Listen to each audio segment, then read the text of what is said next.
hablamos de la generación fulana, o sea, entendiendo por esto un núcleo de estudiantes que entran en determinado año y que en teoría debieran de salir juntos.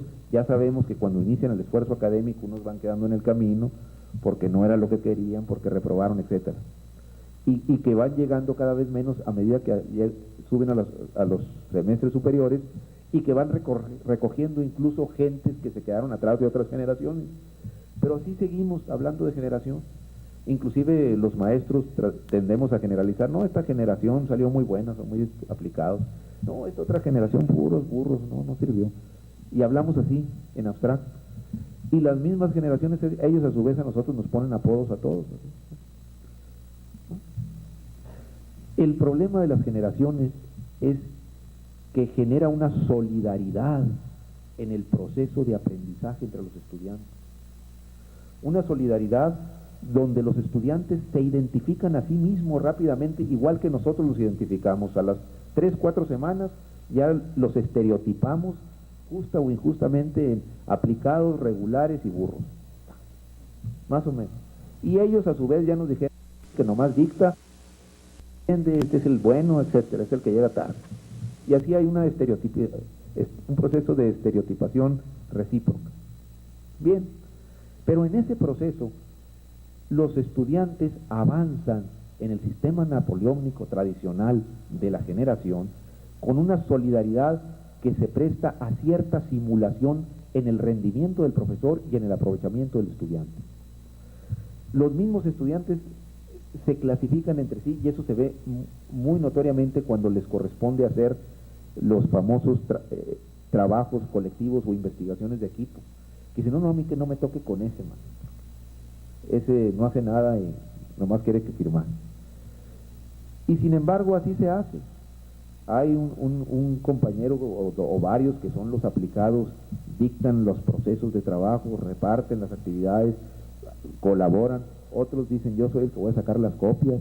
Otro dice: yo pongo las horas, etcétera. Y al final el equipo firman todos y nadie les va a decir no, porque son compañeros. Y así la generación avanza.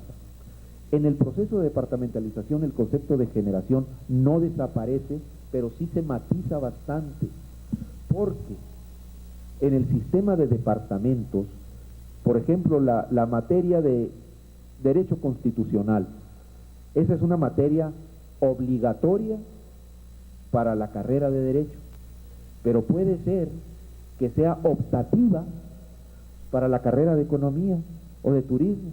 Entonces, en una clase de Derecho Constitucional habrá, por decir algo, 23 estudiantes de Derecho, 2 de Economía, 3 de Turismo. Y a la siguiente hora habrá 18 de Derecho, porque otros 5 se fueron a tomar a otra optativa. Y los que habían llegado antes se van, y ahora vienen otros 2 de Sociología y otro de Economía a tomar la optativa que sigue. Entonces, esa generación tan cerrada se diluye y se genera una nueva característica de actitudes en este proceso de departamentalización, que es la competencia. Porque ya no es cobijarse con el equipo del aplicado y avanzar como el cabús, siguiendo la máquina, sino aquí, como dice el dicho popular: el que tenga más saliva come más pilón. Y como ya sabe que no hay esa solidaridad, sino que llegan gentes que evitan quedarse y comprometerse, porque de ahí tienen que brincar a otra clase. Entonces cada quien tendrá que hacer su mejor esfuerzo, y además de los conocimientos, estamos entrenándolos en unas actitudes de competencia y de superación individual, que no deben desplazar la solidaridad entre los estudiantes, pero que obligan a dar el mejor esfuerzo. Y cuando salen a la calle a trabajar en el sistema tradicional, se encuentran con que la solidaridad que había entre ellos como compañeros ya no existe afuera, y no tuvimos la oportunidad de capacitarlos para la competencia. Esa es otra de las bondades del sistema departamental. Y la cuarta pregunta: si habrá más o menos estudiantes. Es posible que aumente un poco el número de estudiantes. ¿Por qué? Porque varios factores. Primero, el no académico el de tipo de posibilidad social, el costo. En el actual sistema, si un estudiante toma una materia o toma 7, paga exactamente la misma colegiatura. En el sistema departamental habrá una cantidad base de inscripción, que son 150 nuevos pesos, y luego 5 pesos por cada crédito de cada materia, que no podrá rebasar lo que actualmente se está pagando. De tal suerte que antes un estudiante llegaba y decía, es tanto de colegiatura, y a lo mejor decía, pues no me alcanza, descanso este semestre, no me inscribo pues. Pero ahora si llega, bueno, me alcanza para llevar 2 materias, me inscribo, no quedo fuera de la universidad por cuestiones económicas. Esa es otra ventaja. En ese sentido es probable que haya un poquito más de estudiantes por el hecho del ingreso, pero simultáneamente va a haber un factor de disminución, y es que ahora, con la flexibilidad curricular y sin las feriaciones, estudiantes que antes se quedaban, porque como estaba feriada, se quedaban con una sola materia, también van a salir. Pero de todas maneras, siempre son menos los que salen que los que entran. Más o menos las instituciones tenemos los primeros 2 semestres cerca del 40% de la población total de estudiantes. Y a medida que se va avanzando, va disminuyendo. Entonces hay 2 factores que operan ahí. Uno, para que salgan rápido porque se quitan obstáculos como es la feriación y la flexibilidad curricular con las optativas, pero otro, que se abarata el costo y que hay mayor ingreso. Sí. El liceo, ¿cómo quiere apuntar sobre eso mismo?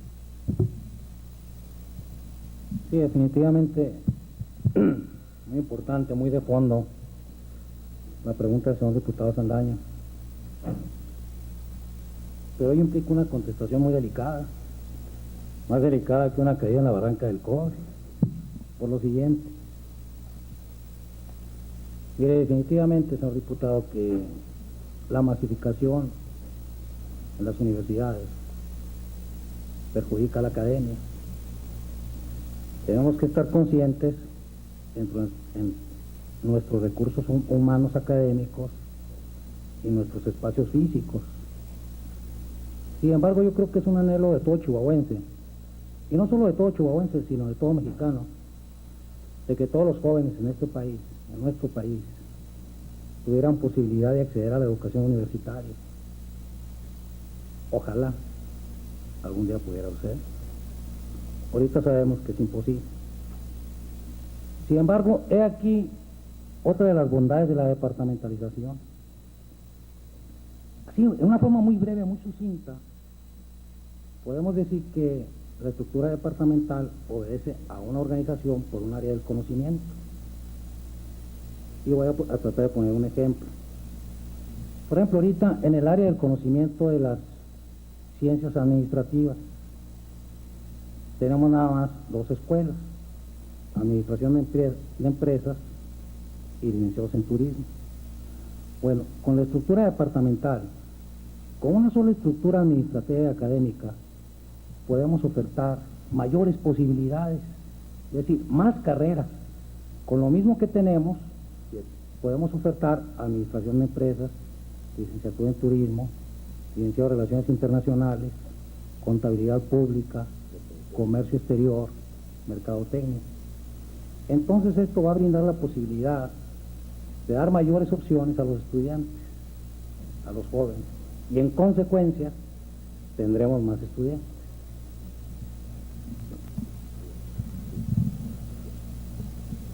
Y al respecto, hay un acuerdo ya de algún tiempo del Consejo Universitario, en el sentido de que quisiéramos llegar a ser lo que se cataloga por la ANUYES y por la SEP una universidad media. Se considera universidad chica a las que tienen menos de 10,000 estudiantes.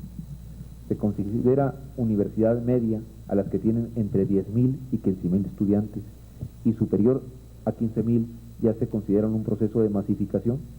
Entonces nosotros quisiéramos quedarnos entre 10,000 y 15,000. Hace aproximadamente 3 años y medio que estamos fluctuando entre 11.500 y 13.000, ¿sí? Dependiendo de los semestres.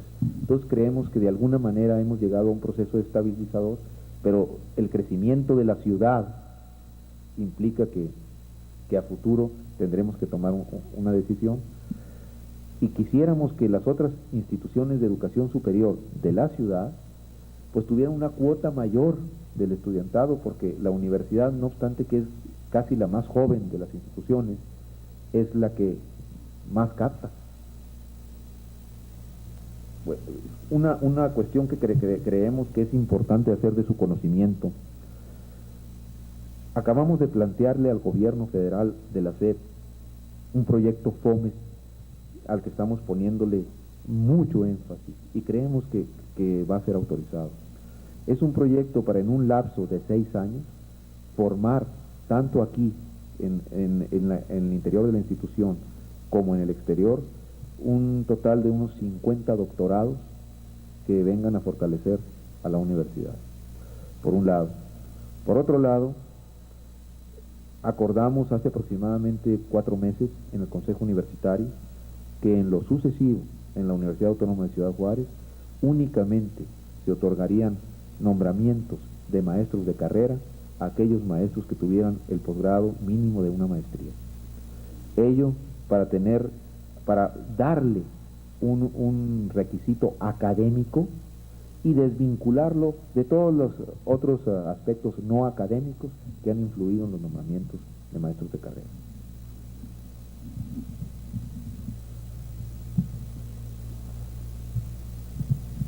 Muy buenas tardes, tengan todos ustedes. Yo quiero vertir una opinión muy personal como presidente de la Comisión de Educación Pública del H Congreso. Primeramente, que estamos muy agradecidos que nos hayan invitado. Estamos muy contentos, muy satisfechos con ustedes. Quiero decirles que tengo un gran aprecio por los maestros de cualquier nivel, ya que yo soy maestro de algunos años, 21 años sirviendo a la educación, a nivel primaria, secundaria y algo en preparatoria. Los directores que se dan en escuelas primarias, secundarias y preparatorias, yo no he visto que tengan una fecha de retiro. Se retiran cuando ya cumplen su función de 30 años de servicio. Hayan tenido 5 años directores, 10 o 15. Yo creo que eso es el mejoramiento intrínseco de la educación, del plantel educativo en que laboran. ¿Por qué creo yo esto? Porque creo que la experiencia que van adquiriendo a través de los años de servicio sirve a los nuevos maestros cuando ingresamos de nuevos, y sirve también su experiencia docente, pedagógica, para que orienten a los maestros y estos a su vez seamos más eficaces en nuestro rendimiento del binomio enseñanza-aprendizaje. Por eso precisamente yo voy a hacer todo lo posible porque lo que usted propone, señor rector, salga adelante. Tengo yo mis militantes, si podríamos decir, ¿verdad?, militantes desde mi comisión, que pues hay que consultarlo, como se está consultando o se va a consultar el proyecto de la nueva Constitución Política del Estado de Chihuahua, al que hacía referencia el señor, de 3 a 4 años. Tenemos que ver el consenso de la sociedad, ¿verdad? A eso mismo me voy a someter en el proyecto que ustedes atinadamente dirigen. Quiero también felicitarlos enormemente por del deseo, mejor dicho, de la eficacia que tratan de dar ustedes en el aspecto pedagógico, académico, didáctico, en todas las áreas, en todas las disciplinas, en todas las asignaturas del conocimiento humano. Y felicitarlos porque están dando prioridad a algunas carreras que, a mi juicio, deben ser prioritarias, deben ser las que se les dé más importancia, más impulso, perdón, y que tengan un verdadero auge y una verdadera bonanza en eficiencia y en efectividad. También quiero decirles y corroborar, mejor dicho, ahorita lo que decía el ciudadano maestro, de que a veces tenemos miedo al cambio. Yo creo que el ser humano, desde el momento de que llega al mundo, siempre se manifiesta renuente al cambio. Desde que vamos a la escuela, al kindergarten en Estados Unidos o preprimaria, llegamos con miedo y con asombro. Pasamos a la primaria, hay un cambio y hay un temor en el ser humano. Llegamos a la secundaria y vamos con ese temor. Llegamos a la preparatoria y un temor. A una normal o una universidad, etcétera, y llevamos ese temor. Porque el temor, según los psicólogos, es algo inherente a la conducta humana. Y ese temor entra en los cambios. Siempre se da en cualquier etapa social, económica o política que vivamos, sea nuestra condición física o moral. Nadie es invulnerable al temor. Es una condición muy propia. Sin embargo, como invitado ahorita al profesor, podríamos llamarle mi colega, aunque yo soy de primaria y secundaria últimamente nada más, vamos a tratar de vencer ese temor, esos miedos, esas angustias que se dan a veces a los cambios. Los cambios que se iniciaron en Europa Oriental, pues debe haber atemorizado a muchos que fueron protagonistas del cambio mismo. Y ese cambio ha trascendido con el resquemor, el temor, la inquietud, la angustia, la frustración de algunos sectores, algunos grupos y algunas personas.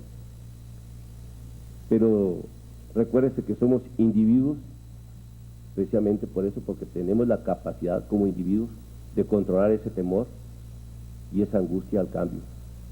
Yo les prometo que voy a hacer todo lo humanamente posible porque el proyecto de ustedes salga adelante. Y ahora les voy a pedir que el proyecto de nosotros también salga adelante. Con la venida de ustedes. Muchas gracias. Bueno, gracias. Mire,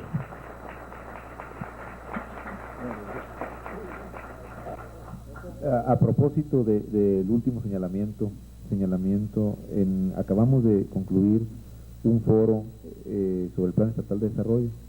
Cuando concluyó, lo comentamos con algunos de los participantes, se lo comentamos ya al Ejecutivo del Estado recientemente, y aprovechamos la presencia de ustedes para adelantarles esto.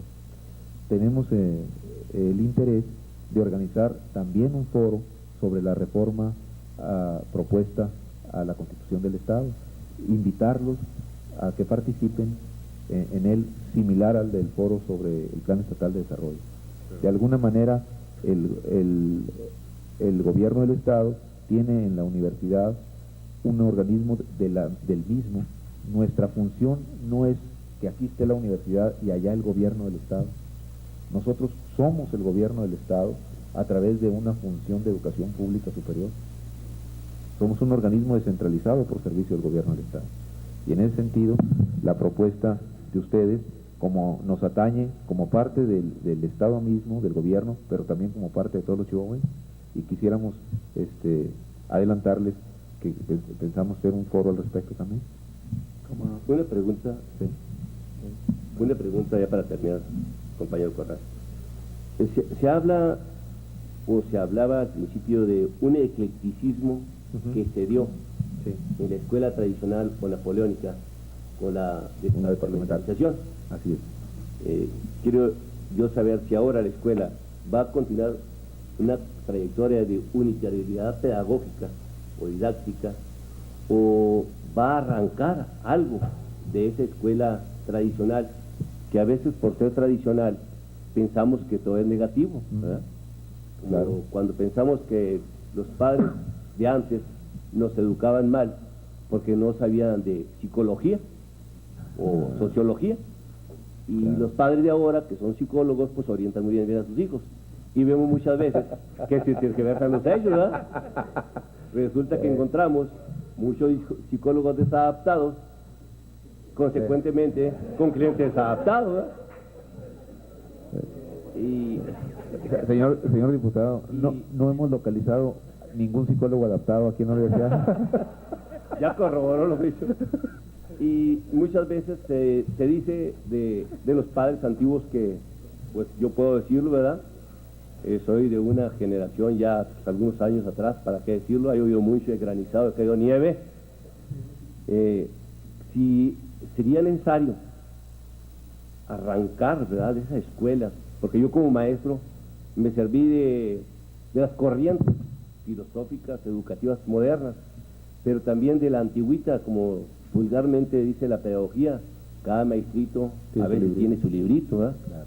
Entonces, ¿qué hay a ese respecto? Sí, mire, en lo que se refiere al aspecto de educativo tradicional, fundamentalmente cuando hacemos énfasis en él como algo que quisiéramos mejorar, no es tanto en el aspecto académico y de formación de conocimientos de los profesores, sino en los aspectos administrativos, en el aspecto, y sobre todo en educación superior, donde el sistema tradicional reproduce en cada escuela el mismo número de funcionarios de la administración central sin necesidad.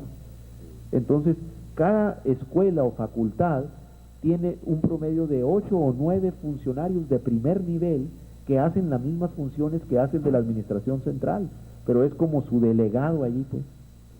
Entonces esto multiplica el gasto de operación administrativo, y nosotros lo que queremos mejorar es eso, para que ese dinero que se gasta en administradores, que ahora con computadoras y esas cosas, el de administración central puede hacer todo, y con redes a las escuelas, la misma secretaria puede aprovecharse de lo que está haciendo un individuo, y ese dinero que se gastaba en eso, pues compren más quises, más papel, videocaseteras, etcétera.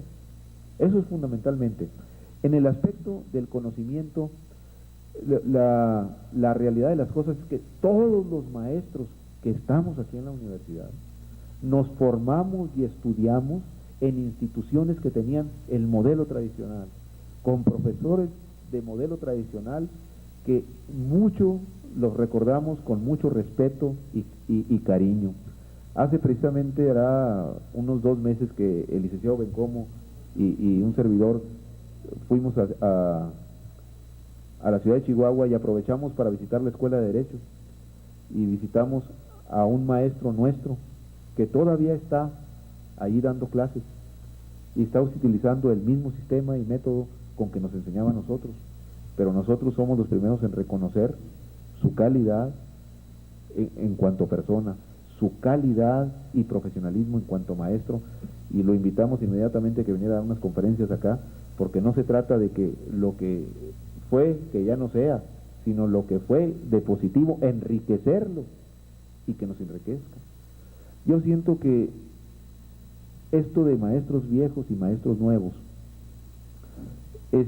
se debe referir más a la edad cronológica que al contenido y calidad de los conocimientos, porque los conocimientos, cuando son verdaderos, no tienen tiempo, son intemporales.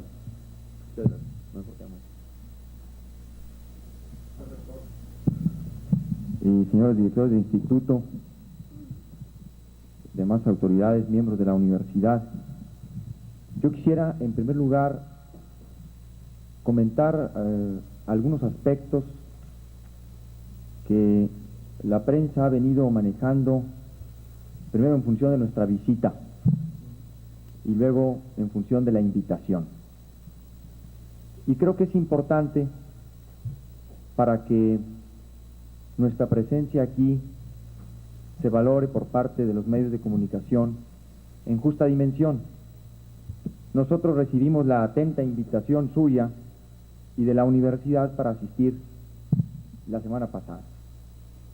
Pero el Congreso tuvo que sesionar en forma seguida, jueves y viernes, y ello nos impidió estar con ustedes.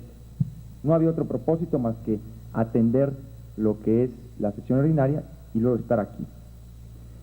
Y luego nos invitaron a los diputados que tenemos, llamémosle así, la cabecera distrital o la residencia en Juárez, a los 4 diputados locales.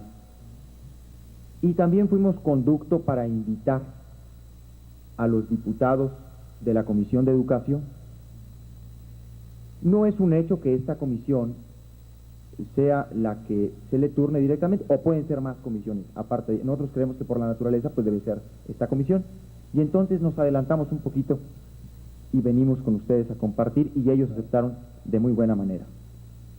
Es muy importante señalar que la Comisión de Educación es una comisión que integra todas las representaciones partidarias o expresiones políticas que se dan en el Congreso. O sea que no solamente será la idónea por la naturaleza de la materia a legislar, sino que además es una comisión que indicará el consenso del Congreso en el trabajo propio de la comisión. Y esto pues es un detalle muy importante. Como ustedes han visto, ahí está Luis Aguilar, está PRI, PRD y PAN. El PAR no está ahí, pero todos los diputados pueden participar en las comisiones. Otra de las cosas que se han venido manejando es de que si la reforma o el proyecto de ley no entró en el periodo ordinario, ya no entrará hasta el segundo periodo ordinario. Yo creo que, independientemente que la vía o el conducto para la presentación en el Congreso de esta iniciativa ha sido el Ejecutivo o será el Ejecutivo, la Diputación Permanente y el propio Ejecutivo tienen reservadas para sí facultades, mientras el Congreso está en receso, de convocar a periodos extraordinarios. A lo mejor no solamente se convocaría un extraordinario para presentar la reforma de la universidad, pero si se acumulan asuntos de importancia durante el receso, entonces la Diputación Permanente podrá convocar a sesión extraordinaria, o bien el Ejecutivo pedirle a la Comisión Permanente y luego esta convocar a sesión extraordinaria para revisar varios asuntos, y ahí se turnará a las comisiones respectivas. Esto para aclarar también desinformaciones, para aclarar desviaciones de contenido en lo que es el proceso legislativo. En segundo lugar, yo me sumo a la felicitación de nuestros compañeros diputados y al agradecimiento además por la invitación. Nosotros decimos, estamos empeñados en hacer nuestro papel de Congreso. Queremos que nos den el lugar de legisladores. Chihuahua vive una realidad política distinta, nueva.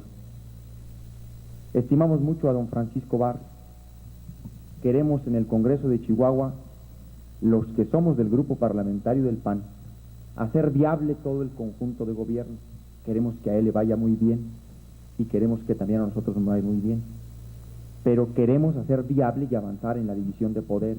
Esto es, en la última instancia será el Congreso de Chihuahua y nada más el que discuta, analice y somete a consideración la propuesta de la Universidad Autónoma de Ciudad Juárez. Ha sido tradición de gobernadores ser los conductos o los instrumentos para ejercer el derecho de iniciativa que otras instancias no lo tienen, en este caso la universidad. Entonces sentimos que el gobernador del estado habrá de cumplir como un instrumento solamente, que no va a catalogar tal o cual cosa, sino que será simplemente la vía para la presentación. Y este hecho, el que la universidad nos invite, de manera, si quieren ustedes ahora informal, porque aún no ha sido turnado oficialmente, pues marca eso que nosotros hemos pedido, ser tomados en cuenta como una instancia que es la adecuada y la competente, y también por eso, pues los felicitamos. Quiero retomar algo que es una idea fundamental. Decía Luis Aguilar Salazar que difícilmente los legisladores podríamos imponer criterios propios o llevar modificaciones radicales a lo que ha sido parte del consenso de la universidad. Esto quiere decir que la universidad debe tener mano en la elaboración de sus propias normas y reglamentos. La universidad es la instancia primaria. Y yo creo que el planteamiento está correcto, la universidad. Y nosotros sentimos que ahora el proyecto, que ya ha pasado por consejos universitarios y consejos académicos, debe pasar también a la universidad. No porque los consejos no sean la universidad, sino porque se requiere de un consenso mucho más amplio en cuestiones que, como decía el doctor Lau, efectivamente hacen escozor. Yo creo que esa es la forma de enfrentar las críticas que se han venido haciendo o las interpretaciones o especulaciones en torno a la ampliación de los periodos, abiertamente, discutirlo abiertamente, decirlo, vemos estas características, vemos estas bondades. Creo que la prensa asume espacios en la opinión pública cuando uno mismo deja de contestar o cuando uno mismo va eludiendo los temas. Yo creo que este es un asunto en el que la universidad debe tomar un poco de más posición. Entiendo que le quieren dar mayor relevancia a la cuestión académica, pero evidentemente que la reforma se está dividiendo en una reforma de tipo académico y en una reforma de tipo político. Incluso yo sostendría la idea de que el rector es una figura política fundamentalmente dentro de la universidad y que este es el escozor que plantea y que debemos llevarlo a ese ánimo de la opinión pública, así como lo decía el doctor Lau. ¿Por qué no vamos a decir que queremos modernizar y que la modernización implica cambios y que el cambio implica un procedimiento y que esos procedimientos, cuidarlos, atenderlos, será la medida del éxito de los trabajos, de la claridad de nuestros trabajos? Tampoco quisiera yo ahora aceptar así de manera rápida el hecho de que nos quisieran canjear la ampliación de ayuntamientos por la ampliación de rector. No podríamos aceptar canjearnos una reforma por la otra. Los criterios son totalmente distintos, aplicados a circunstancias diferentes para funciones específicamente diversas. Si nosotros aplicáramos a la reforma de la universidad el criterio que aplicamos a la ampliación de ayuntamientos y diputados, en la universidad 4 años se nos harían muchos. Esto quiere decir, vamos a dividir lo que es el concepto de reforma académica con ampliación de periodo rectoral en este y en el siguiente, con lo que es la estructura política administrativa del ayuntamiento y de la legislatura, en donde incluso en la legislatura hay factores de mayor contenido político que hasta incluso de tipo legislativo.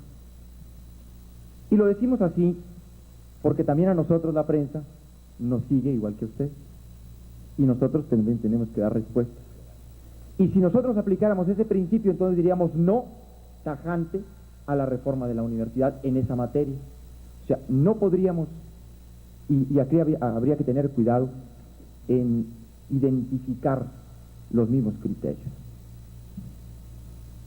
Creo que la reforma plantea algunas inquietudes.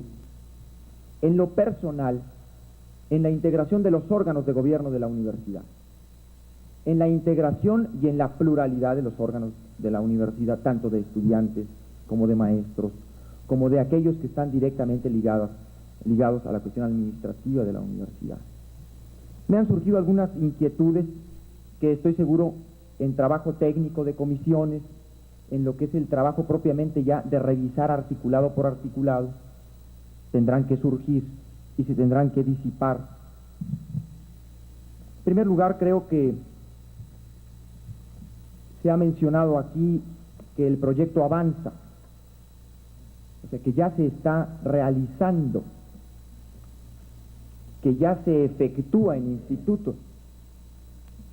Y creo que habría que preguntarnos cuál es la necesidad de la ley orgánica nueva o cuáles facilitaría si ya se está aplicando, si ya se está poniendo en la práctica. ¿Qué es lo que permite la nueva ley? Y en ese sentido la ampliación. Hay otras preguntas en cuanto a la carga de créditos que se decía aquí. Hay un momento en que el estudiante de las básicas obligatorias y de las de apoyo optativas puede decir cambio de carrera. ¿En qué momento de esa carga optativa él puede cambiar de carrera?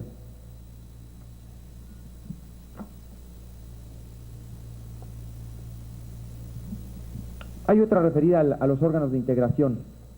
Me parece que solamente se eleva a un consejero universitario estudiante la dirección del gobierno en la universidad, siempre ha habido un desequilibrio entre la comunidad estudiantil y la comunidad universitaria en general, lo que son propiamente ligados a la estructura administrativa de la universidad. Siempre hay una desventaja. ¿Cómo equilibraría la departamentalización? Y sobre todo procedimientos electorales claros hacia el interior de la universidad, una gran preocupación que hemos tenido nosotros en la universidad. La universidad está llamada a modernizarse también en sus procedimientos eleccionarios, claro, también académicos y primeramente académicos, pero que hubiera más consenso. Y creo que es muy importante llevar la información de todas estas áreas a toda la universidad. Yo entiendo que se han sostenido aquí algunas asambleas con estudiantes y con maestros, pero aún falta mucha información. Me he reunido con 36 gentes ligadas de alguna u otra manera con la Universidad de Juárez, estudiantes, maestros, catedráticos que respeto mucho, funcionarios, varias reuniones con el propio rector. Y creo que subyacen algunas dudas en la propia comunidad universitaria. Yo creo que nosotros podríamos empezar a organizar en el interior de la universidad una serie de reuniones o de foros o de análisis y discusión ya más abiertas, fuera de lo que son las instancias universitarias oficiales, que es este quinto encuentro. Y someter al consenso de la universidad la posible ampliación o no de los periodos rectorales bajo los principios que ustedes están aplicando, los que están proponiendo. ¿Para qué? Para ser consecuentes con lo que dice Luis Aguilar. Nosotros no podríamos, como legisladores, aunque lo somos de todo el Estado, y nos interesa la universidad como una entidad pública que sirve a la sociedad, nos interesa respetarle esa decisión a los universitarios de determinar las formas de gobierno y los periodos que quieran. Yo creo que ahí estaríamos más posibilitados los legisladores para emitir una serie de razonamientos, de argumentos y de elementos en favor o en contra del proyecto. Creo que hacerlo así, pues no solamente reduciría los tiempos legislativos del proceso legislativo, sino que además habría un mayor sustento de carácter democrático, académico, universitario. Por lo demás, yo felicito a quienes han elaborado este proyecto. Creo que es un proyecto bondadoso. Evidentemente, el estilo o el hombre es el estilo. No podríamos argumentar que porque ha fallado en otras entidades del país o en otras universidades, vaya a fallar en la Universidad de Juárez. Yo creo que aquí hay gente muy capaz. El rector Campbell es un rector que ha sido y parecido rector, y pues hay confiabilidad en que lo pueden desarrollar. En ese sentido, pues me sumo a la felicitación de los que han elaborado este proyecto para darle mayor vida académica y mayor modernidad a la Universidad de Juárez. Muchas gracias. Gracias. Al respecto, a reserva de que posteriormente lo hagamos más ampliamente, simplemente apuntar algunas reflexiones de lo que el diputado Javier Corral señala. Lo estoy anotando así, a lo mejor se me pasó uno. Se dice que el proyecto avanza, entonces, ¿cuál es la necesidad de la ley? Efectivamente, avanza a la departamentalización, pero no avanza previo a la ley. Nosotros somos departamentales desde 1973, puros. Luego en 1978 se reformó y empezó el hibridismo. Entonces, en la actualidad somos departamentales, híbridos, pero departamentales. Y lo que pretendemos es retornar a los orígenes. Entonces, avanzamos con lo que la actual legislación vigente nos permite, enfatizando sus aspectos departamentales. ¿En qué consisten los avances que estamos desarrollando en el proyecto departamental con base en la actual legislación y que desde luego va a facilitar, una vez que el Congreso determine en qué condiciones se aprueba el proyecto o si se aprueba el contenido mismo o el seguimiento mismo. Hicimos 4 cuestiones desde hace aproximadamente mes y medio para impulsar el aspecto departamental que ya posee la legislación vigente.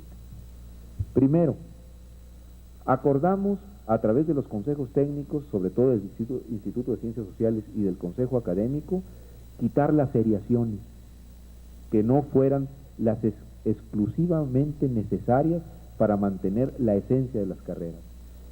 Eso de quitar las seriaciones no requería de una nueva ley. Con la ley vigente y con las áreas de competencia del Consejo Técnico y el Consejo Académico se podía hacer. Segundo, cambiamos unas materias que eran obligatorias a optativas. Eso, con la legislación vigente en su aspecto departamental, era posible hacer. Ejemplo, en la carrera de Derecho, todos los que entraban a tronco común tenían matemáticas financieras, obligatorias. Bueno, sigue la misma currícula, no se ha modificado, simplemente el Consejo Técnico y el Académico dijeron, esto es optativa, y ya eso da una flexibilidad. No obstante que se sigue ofertando, el cambio de categoría de obligatoria a optativa ya implica una profundización en el aspecto departamental que ya poseemos. Tercero, se cambió el sistema de pago de colegiatura. Decíamos hace un momento, antes si un estudiante llevaba 6 materias o si llevaba una, pagaba sus 450,000 pesos. Entonces, el Consejo Académico y el Universitario, en su última reunión, acordaron modificar las cuotas de colegiaturas con base en el sistema de créditos. Esta materia vale tantos créditos, esta tantos créditos, entonces una cuota de inscripción general y cada crédito cuesta 5 nuevos pesos. Hasta un tope igual a lo que está pagando ahorita. Para ello, tampoco se necesitaba una ley orgánica. Con las áreas de competencia que tiene el Consejo Académico y el Universitario, era posible desarrollarlo. Y finalmente, hicimos una modificación administrativa, la preinscripción. ¿En qué consistió esto de la preinscripción? Hace aproximadamente 2 semanas y media, a cada estudiante de la universidad se le dio una cuadrícula que tenía unos espacios y se le decía, con base en la currícula actual, ya sabemos, esta es la currícula que existe hoy, no se ha modificado, pero una tiene seriación que no tenía y otras ya no tienen seriación que tenían. Unas son optativas cuando antes eran obligatorias. Con estas nuevas características, cada uno de ustedes señale qué quisiera estudiar el próximo semestre.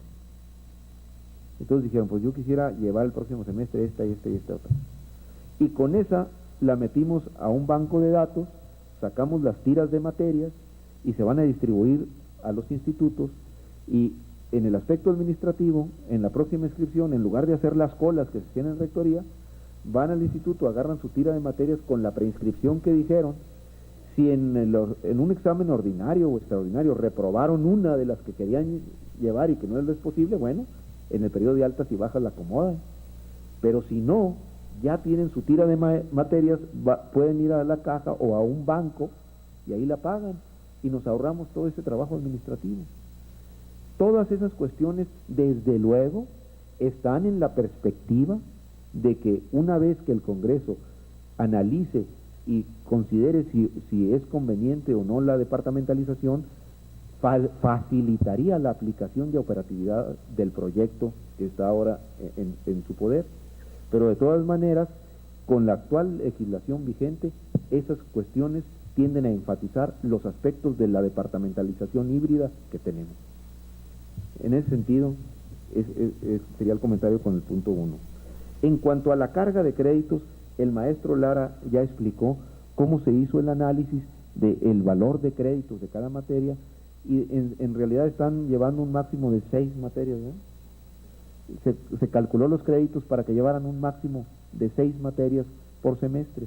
Y les voy a hacer un comentario en esto del sistema departamental, que desgraciadamente es algo que refleja la estratificación social que se da en nuestro país en la educación superior. Miren ustedes, en las instituciones extranjeras, sobre todo, en América Latina, los argentinos tienen ya desarrollado el sistema departamental, en Estados Unidos y en Europa, para que un estudiante con sistema departamental salga de licenciatura, así como licenciado, sin maestría, sin posgrado, sin nada, nada más como con el nivel de licenciatura, utiliza un promedio de 9 años, pero llevan una carga de 2 o 3 materias por semestre y realizan lo que ellos llaman trabajos de medio tiempo, part-time jobs o algo así.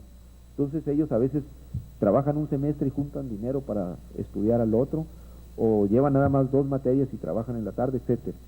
Y nosotros, por el modelo de desarrollo dependiente en nuestra economía, por la asimetría de nuestra estratificación social en sus modelos de acceso a los niveles de consumo que se consideran buenos, los estudiantes agarran toda la carga completa porque visualizan a la educación superior como un mecanismo para inscribirse en niveles de consumo a los cuales todavía no tienen acceso.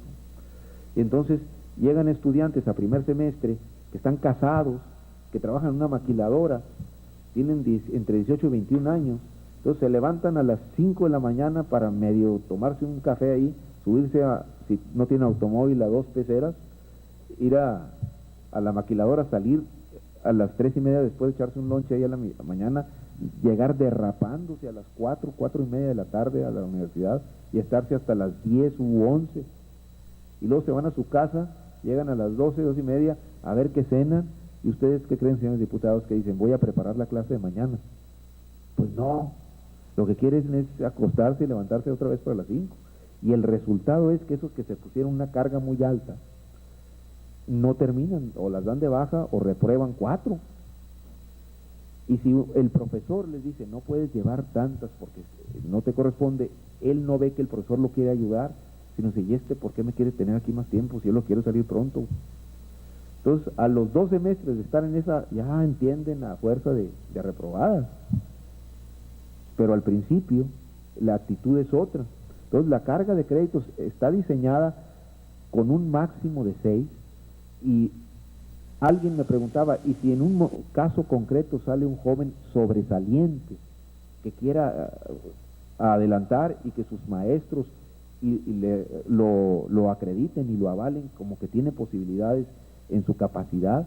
Pues yo siento que en esos casos concretos serán los órganos colegiados los que resolverán el caso concreto. Pero nosotros tenemos que tener una previsión para la generalidad de los estudiantes. Bueno, en cuanto a los órganos de integración y a los procedimientos electorales, hace un año un grupo de estudiantes se acercó con nosotros para proponer una forma de desarrollar los procesos electorales. Y yo recuerdo que esta preocupación del diputado Corral es desde cuando él era estudiante, que la comentábamos en alguna ocasión en un proceso electoral, y implementamos el siguiente proceso de elección que está operando ya a partir del año pasado. Primero, los muchachos al inscribirse quedan registrados en una computadora. Entonces, la lista de registro sería el padrón. Si está inscrito en la universidad, tiene derecho a participar. Segunda, se utilizan urnas transparentes, no translúcidas, transparentes. Tercero, en un ánimo de abatir lo que ha sido una característica de los procesos electorales en nuestro país, que es la abstención, utilizamos un mecanismo. Están en clase, entonces las urnas están colocadas en los vestíbulos y se dice, a ver, salón fulano, pase a votar. Pasa el salón fulano, votan con base en el padrón que cada uno de los jóvenes de las planillas tiene. Termina el salón, se regresa a clases, pasa el otro. Y luego, a determinada hora, generalmente es como a las 8 de la noche, empiezan desde las 8 de la mañana hasta las 8 de la noche, para que ya haya oportunidad de que todos hayan participado. las urnas se abren, ahí delante de todos los interesados se levanta un acta. Ese ya se aplicó el año pasado y no hubo protestas en cuanto al procedimiento. Probablemente en cuanto los que fueron beneficiados con el voto quedaron muy satisfechos y los que no, pues estarán meditando lo efímero de los goces terrenos. Y pensamos mantenerlo. No está normado, eso es cierto. Eso es una práctica que acordamos porque siempre que había procesos electorales había especulaciones y protestas. Y con ese sistema así más abierto se acabaron. Ahora la cuestión sería plasmarlo en algún reglamento. Luego, en lo que se refiere a la representación de los estudiantes, siempre hay una disparidad. Sí, es cierto, los estudiantes tienen disparidad en cuanto al número de personas que están adentro del consejo y tienen paridad en cuanto a los profesores electos. Es decir, el instituto elige 4 profesores y 4 estudiantes. Ahora se propone que elija 5 profesores y 5 estudiantes. Pero además, y esos no son electos más que una sola vez, cada director de instituto, cuando fue electo para director de instituto para el cargo, él es consejero universitario los 4 años que dura su encargo. Entonces, ese no es electo más que una sola vez como director y ese sí queda ahí. El rector no tiene voto más que de calidad en caso de empate, pero tratándose de números nones, pues difícilmente hay empate ahí. Así que no se ha ejercido hasta donde yo tengo memoria en los años que tiene la universidad, nunca el voto de desempate por un rector. Bueno, en las instituciones de educación superior de tipo tradicional o napoleónico, el voto por estudiantes, de los estudiantes y los profesores es por escuela o facultad. Cada escuela o facultad tiene un voto X. En el caso de nosotros que tenemos el sistema departamental, no tenemos escuelas o facultades, tenemos institutos que ofrecen carreras. Entonces, lo que hemos hecho tradicionalmente, y eso tampoco está normado, sino es una práctica, como cuando empezó la universidad eran muy poquitas carreras y luego fueron creciendo, entonces ya había más escuelas que representantes. Entonces lo que se hizo fue jugar con las representaciones a través de acuerdos convencionales.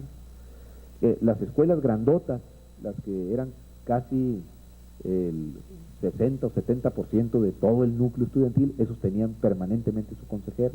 Y las chicas, que eran economía, sociología o trabajo social, economía, esas intercalaban el titular y el suplente, y ya sabían que un año les tocaba el titular y otro el suplente. Eso fue un acuerdo práctico que no está legislado. Ahora, el hecho es que es difícil encontrar un sistema de representación en las instituciones de educación tomando el criterio cuantitativo. Por lo siguiente, porque siempre los estudiantes serán más que los profesores. Siempre. Pero hay otro detalle. Los estudiantes de los primeros 2 semestres constituyen también siempre el 40% o más de la población estudiantil, que si bien no es la mayoría, es la determinante. Y entonces también eso está contemplado en un artículo de la reforma. Las elecciones siempre eran entre 2 y 3 semanas después de inscripciones, cuando el joven todavía no tiene la información adecuada para decidir con un núcleo de peso específico tan determinante en el devenir de la institución.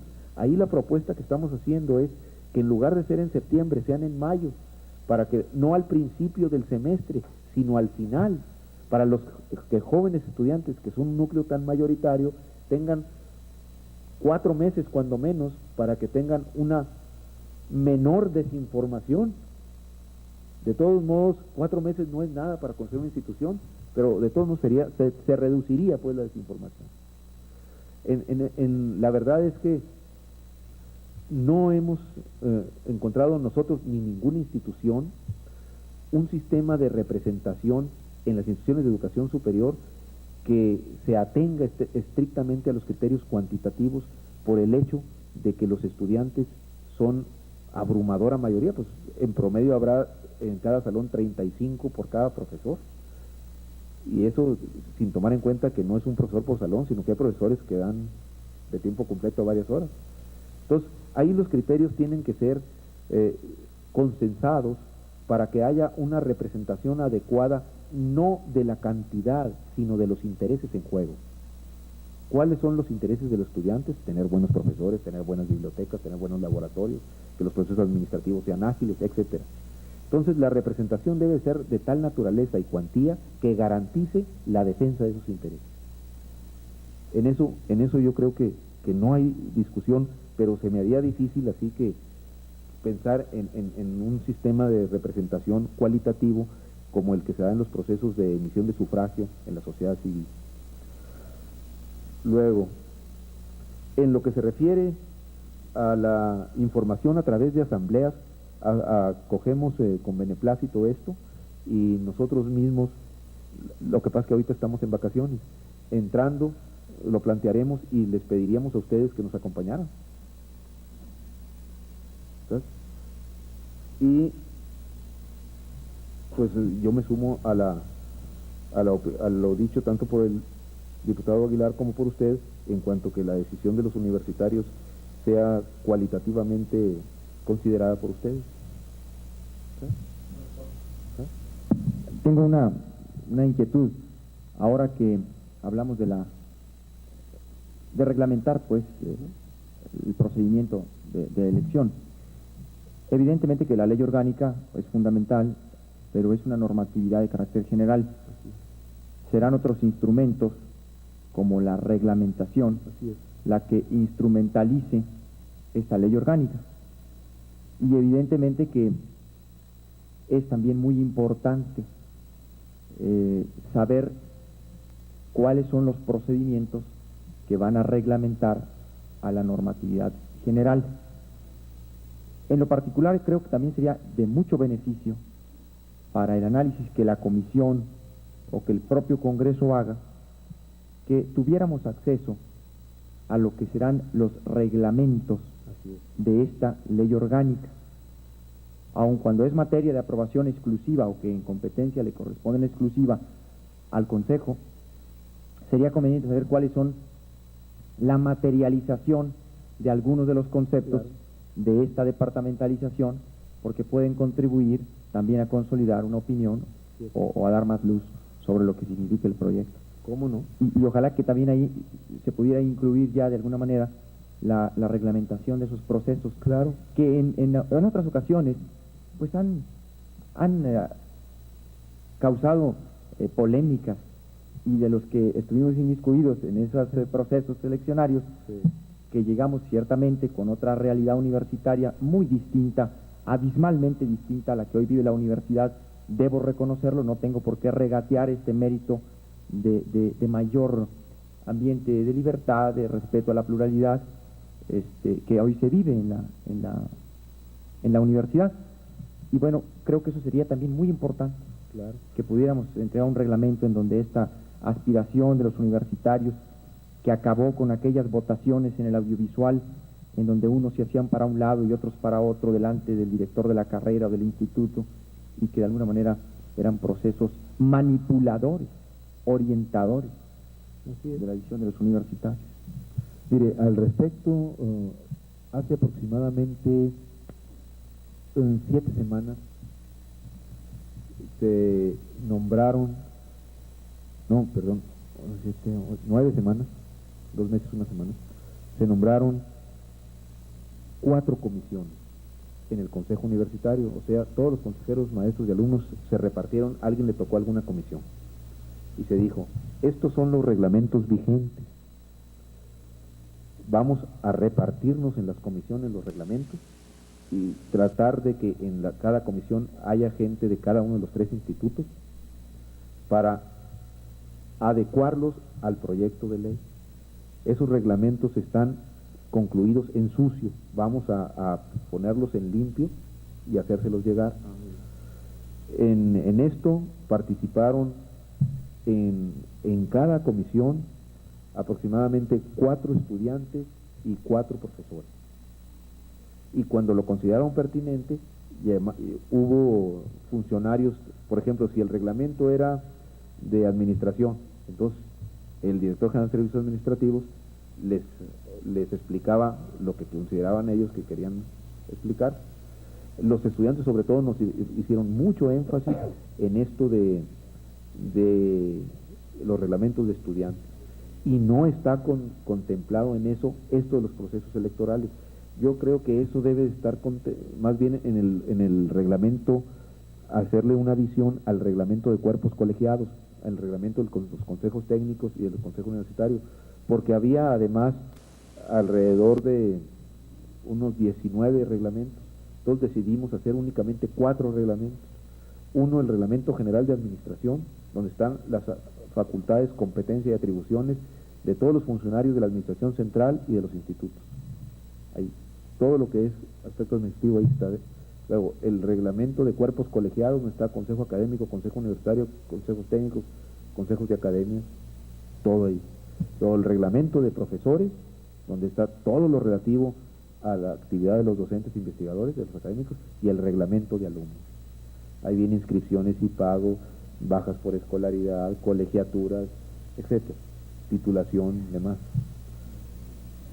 Y por eso fueron 4 comisiones, para que teníamos reglamentos muy dispersos, los compactamos, y lo que era el título de los reglamentos se convierte en títulos que a su vez se subdividen en capítulos de un solo reglamento, para simplificar. Eso se los haremos llegar, me imagino que podemos hacerlo en el transcurso de unos 9, 10 días.